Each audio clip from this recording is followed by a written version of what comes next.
చిన్నపిల్లలుండే ఇళ్లల్లో చిన్నపిల్లలు తిరుగాడే చోట త్రీ వీలర్స్ ఫోర్ వీలర్స్ వారు అత్యంత జాగ్రత్తగా ఉండి తీరాలి. వీసమెత్తు నిర్లక్ష్యంగా ఉన్నా భారీ మూల్యం చెల్లించుకోవాల్సి రావచ్చు. కాస్తంత అజాగ్రత్తగా వ్యవహరించడంతో గుడివాడ గ్రామీణ మోటూరులో జరిగిన ఓ దారుణం ఇందుకు తాజా తార్కాణంగా నిలుస్తోంది. ఇంతకీ అక్కడ ఏమయ్యింది? సివిల్ సర్వీసెస్ స్టూడెంట్స్ కి first and best choice KSC institute for IAS. ఇదిగో ఇక్కడ మనం చూస్తున్న ఈ బాలుడి పేరు రిషిక్. వయసు 4 ఏళ్లు.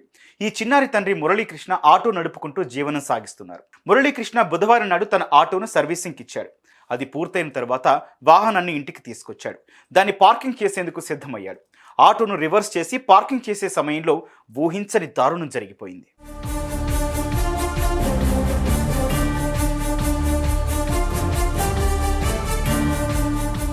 ఆటో ఇంటి ముందు అలికిడి రిషిక్కి వినిపించింది. డాడీ ఇంటికొచ్చాడన్న సంతోషంతో అతనికి ఎదురెళ్లేందుకు ఆ బాలుడు ఇంట్లో నుంచి బయటకు వచ్చాడు.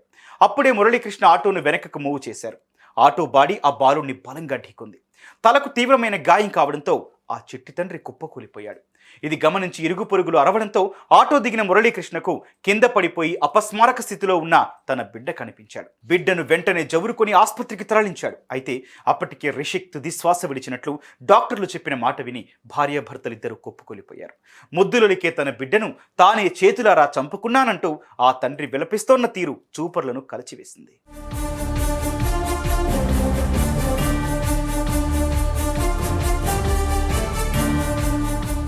వాహనాలు రివర్స్ చేసేటప్పుడు ఖచ్చితంగా వేరొకరి అబ్జర్వేషన్ ఉండాలి.